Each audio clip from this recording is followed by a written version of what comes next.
They laughed when her name was mentioned. They said no man would ever choose her, no matter how hard she tried. But when the doors slammed open and the Mafia boss walked in, the room went silent for a reason no one expected. The air in the grand ballroom of the Obsidian Gala didn't just feel cold.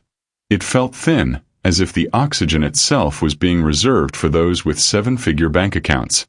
Alara Vance stood on the velvet-lined podium, her dark skin glowing under the harsh chandeliers, though her hands clasped tightly in front of her betrayed her nerves. Her dress, a faded silk gown that had belonged to her mother, felt like a costume of her own failure. Around her, the selection auction continued, a grotesque ritual where the city's elite bought influence and lives under the guise of high society tradition. Have you ever felt completely invisible in a room full of people? Tell us your story in the comments and subscribe for more dramatic tales of redemption. Next, the auctioneer droned, his voice dripping with practiced boredom. Lot 42. Alara Vance. A ripple of snickering swept through the room like a physical wave. It started at the front tables, where Juliana Sterling sat, the queen bee of the city's social ladder. Juliana leaned back, her diamonds catching the light. Why even call her name? Juliana whispered, loud enough for the back rows to hear. She's the daughter of a traitor. They said no man would ever choose her, no matter how hard she tried. Look at her. She's invisible. The room erupted in the soft, tittering sound of people who felt superior. Alara stared at a spot on the far wall, her face burning. She had been the daughter of a respected judge until a setup stripped them of everything. Now she was just the damaged goods of the Vance family, standing on a stage waiting for a bid that would never come. The auctioneer looked around the room with a mocking glint. Do I hear an opening bid for Miss Vance? No. Going once. Going twice. The silence that followed was the heaviest thing Alara had ever felt. It was the sound of a door closing on her life forever. The heavy oak doors at the rear of the ballroom didn't just open. They slammed against the stone walls with the force of a gunshot, vibrating through the floorboards and into the soles of Alara's feet. The mockery died instantly, replaced by a suffocating silence that made the air feel heavy, as if charged with the static electricity that precedes a violent storm. Every head in the room turned toward the foyer as a man stepped out of the shadows, dressed in a suit so black it seemed to absorb the flickering candlelight of the chandeliers. He didn't walk. He prowled with a predatory grace that forced the elite to shrink back into their expensive silk chairs. His face was a mask of cold, architectural perfection, dominated by eyes the color of a winter sea just before the ice sets in. A collective, terrified exhale swept through the front tables as the realization hit the crowd like a physical blow. "My God," someone whispered, their voice trembling with a primal fear that transcended social status. "It's him. It's the Archangel." Dante Moretti had arrived, and his presence alone was a gravitational pull that rendered every other man in the room insignificant. Dante was a legend whispered in the darkest corners of the city, a man who controlled the docks, the banks, and the very blood that ran through the streets. To the politicians, he was a nightmare. To the police, he was an untouchable ghost. He didn't attend galas to socialize, and he certainly didn't ask for permission to enter a room. His gaze didn't flicker toward the shivering CEOs or the socialites clutching their pearls. Instead, it locked onto Alara, who stood frozen on the stage. He walked down the center aisle, his polished shoes clicking rhythmically on the marble like a ticking clock, as the crowd parted like the Red Sea to let him pass. Dante reached the edge of the podium, his presence so immense that the stage seemed to shrink beneath him. He ignored the auctioneer, whose face had drained of color, and stepped up the stairs until he was mere inches from Alara. Up close, he was devastating, smelling of expensive cedarwood and the sharp metallic tang of ozone that precedes a lightning strike. He looked at Alara, his eyes searching hers, finding the embers of a fire she had buried deep beneath her family's shame. He didn't speak to the room. He spoke only to her, his voice a low, gravelly baritone that vibrated through her entire being. "They have very loud voices for people who are so small," he said, his tone suggesting that the elite gathered here were nothing more than insects beneath his heel. He reached into his vest pocket and pulled out a signet ring, a heavy gold piece embossed with the Moretti crest, a sword wrapped in wings. Taking Alara's trembling hand in his, he found her skin soft but her grip surprisingly steady. He slid the ring onto her middle finger. It was far too large, yet the weight of it felt like a suit of armor, grounding her to the spot as the mockery of the room was replaced by a hollow, terrified quiet. Do you think a single act of protection can truly erase years of public humiliation? Share your thoughts below and subscribe to see how Alara handles her new power. Finally, Dante turned to face the audience, his predatory grace replaced by a cold, lethal stillness that made the air feel like ice. "The auction is over," Dante announced, his voice not raised but carrying to every shadowed corner of the ballroom. "I have chosen." The auctioneer stammered, trying to mention protocol and opening bids, but Dante's eyes shifted to the man, and the words died in his throat. "I am not bidding," Dante said softly, the threat behind the words undeniable. "I am claiming. From this moment, Alara Vance is under the protection of the Moretti house." Dante turned his icy gaze toward Juliana Sterling, whose diamonds now seemed to mock her as she shrank into her seat. The woman who had been the architect of Alara's humiliation looked as if she wanted to dissolve into the very floorboards she stood upon. "I heard a joke earlier," Dante said, stepping to the edge of the stage with a slow, deliberate movement that commanded the heartbeat of every person in attendance. "Something about no man choosing her. Something about her being invisible." The silence in the room was so absolute that the soft dripping of wax from the overhead chandeliers sounded like falling stones. He didn't wait for an answer, for there was no one brave enough to offer one. "Let me be clear," Dante continued, his voice dropping to a dangerous whisper that felt like a blade against a throat. "If I hear her name leave any of your mouths with anything less than the respect you would show a queen, I will consider it a personal insult. And I am a man who does not forgive insults." He turned back to Alara, his expression softening by a fraction that only she could see, and held out his arm. It wasn't a mere suggestion. It was an invitation to step out of the shadows and into a world where she would never be small again.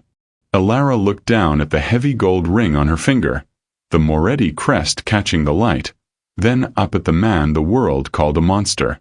For the first time since her father's disgrace, she didn't feel like a victim or a ghost. She felt seen, and more importantly, she felt dangerous. She reached out, her dark hand contrasting beautifully against the dark fabric of his sleeve, and placed it firmly on his arm. As Dante led her off the stage and through the center of the room, the elite of the city, the governors, the CEOs, the socialites, bowed their heads in a wave of terror that bordered on reverence.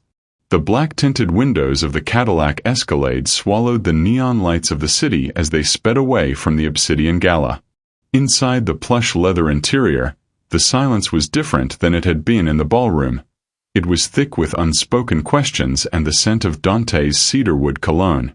Alara looked at the man beside her, his profile silhouetted against the passing street lamps. He was a titan of industry and blood, a man who had just dismantled her enemies without raising a hand. She twisted the heavy gold ring on her finger, the weight of it a constant reminder that her life had fundamentally shifted in the span of a heartbeat. "Why me?" she asked, her voice small but steady in the quiet of the car. Dante didn't turn his head, but his jaw tightened. "Because I know what it's like to be judged by the sins of a father," he replied, his gaze fixed on the road ahead. "And because those people in that room think they own the world, but they don't even own their own souls. You, Alara, have something they've spent millions trying to buy, a spine." He finally looked at her, his winter sea eyes softening. "I didn't just choose you to make a point. I chose you because you were the only real thing in a room full of plastic." They pulled up to a massive estate shielded by iron gates and armed guards, the Moretti stronghold. As the doors opened, Elara realized that the gala was only the beginning. She was no longer the girl the world ignored. She was the woman the world would now watch with bated breath. Dante stepped out and walked around to open her door, offering his hand once more. "Tonight you sleep without fear," he promised. "Tomorrow, we begin the work of making sure they never laugh at the name Vance again." Elara took his hand, stepping into the grand foyer of her new life, feeling the first stirrings of a power she had never dared to dream of. The following weeks were a whirlwind of transformation that felt like a fever dream. Elara was no longer tucked away in a crumbling apartment. She was ensconced in the marble-clad luxury of the Moretti estate. Stylists, tutors, and security detail became her shadow, refining her outward appearance until she looked every bit the queen Dante had claimed she was. Yet, beneath the silk and lace, the fire Dante had noticed on that stage began to burn brighter. She didn't just want to be protected. She wanted to be formidable. She spent hours in Dante's private library, studying the very ledgers and legal loopholes that had been used to destroy her father, realizing that power was a language she was finally learning to speak. Dante watched her progress with a pride he didn't bother to mask. He began taking her to high-level meetings, where the city's most dangerous men sat around mahogany tables. Initially, they looked at Elara with skepticism, seeing only a beautiful distraction, but that changed the moment she spoke. During a negotiation over the northern docks, Elara pointed out a structural flaw in the contract that would have cost the Morettis millions. The room went silent, not with the mockery of the gala, but with the stunned realization that the woman beside the archangel was just as sharp as the man himself. Can a person's greatest trauma become their greatest weapon in the right hands? Let us know what you think about Elara's evolution in the comments and hit subscribe. As the sun set over the estate one evening, Dante found her on the terrace, overlooking the city they were slowly reclaiming. "You're learning faster than I expected," he remarked, leaning against the stone balustrade. Elara looked at the gold ring on her finger, which had been resized to fit her perfectly. "I had a lot of years of being silent to make up for," she replied. Dante reached out, tucking a stray curl behind her ear, his touch lingering. The alliance that had started as a public claim was deepening into something far more intimate, a bond forged in the fires of mutual defiance. The peace of the estate was shattered when news reached them of Juliana Sterling's counter-move. It seemed that Queen Bee hadn't learned her lesson. She had allied with a rival faction, a group of old money families desperate to keep the Moretti influence out of their suburban enclaves. They had frozen the remaining trust funds of the Vance estate, a final attempt to starve Elara of her heritage. Dante's eyes turned to cold flint when he heard the report, his hand instinctively tightening into a fist. "They want to play with finances," he whispered, a lethal smile tugging at his lips. "They've forgotten who owns the banks."